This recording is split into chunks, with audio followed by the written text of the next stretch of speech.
السلام علیکم ورحمۃ اللہ وبرکاتہ۔ سوال یہ ہے کہ ایک بھائی جماعت کی نماز پڑھنے کے لیے حاضر نہیں ہوتے، اور جب ان سے دریافت کیا جائے تو وہ کہتے ہیں کہ میں امام صاحب کو پسند نہیں کرتا، اس وجہ سے میں نماز با جماعت نہیں پڑھتا اور اپنے گھر میں نماز پڑھتا ہوں۔ کیا یہ ایسا ان کا کہنا صحیح ہے؟ اس کا جواب یہ ہے کہ ایسا کہنا صحیح نہیں ہے، بلکہ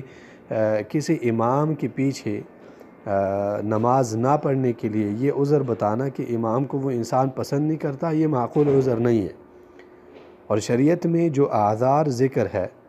نماز جماعت کو چھوڑنے کے 6-7 جو اعذار ذکر ہے، ان میں سے یہ بالکل بھی نہیں ہے کہ اگر آپ امام صاحب کو پسند نہیں کرتے تو آپ جماعت کی نماز نہ پڑھیں، آپ معاف ہیں۔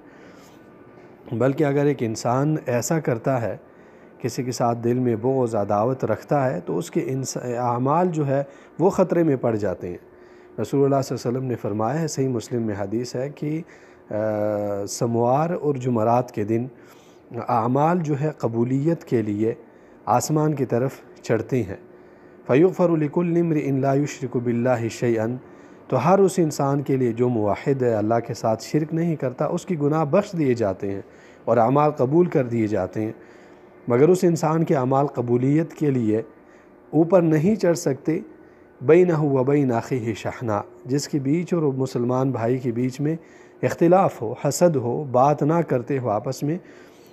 تو کہا جاتا ہے کہ انظروا ھذین حتی یصطلحا، آپ انتظار کریں یہاں تک کہ یہ دونوں آپس میں صلح کر لیں،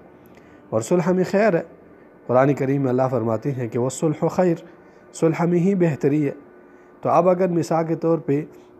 جو امام صاحب سے نفرت کرتا ہے، اگر اس کے پاس کوئی معقول عذر نہیں ہے،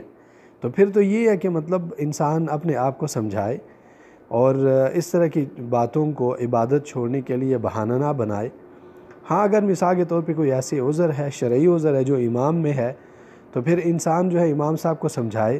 اگر وہ باز آ جاتے ہیں تو ٹھیک ہے، نہیں تو پھر اس صورت میں مصلحت کے تحت اور اپنے اعمال کو ضائع ہونے سے بچانے کے پیش نظر اگر انسان دوسری مسجد میں جا کے نماز پڑھے تو بھی کوئی حرج نہیں ہے، جا کے نماز پڑھ سکتے ہیں دوسری مسجد میں۔ واللہ اعلم۔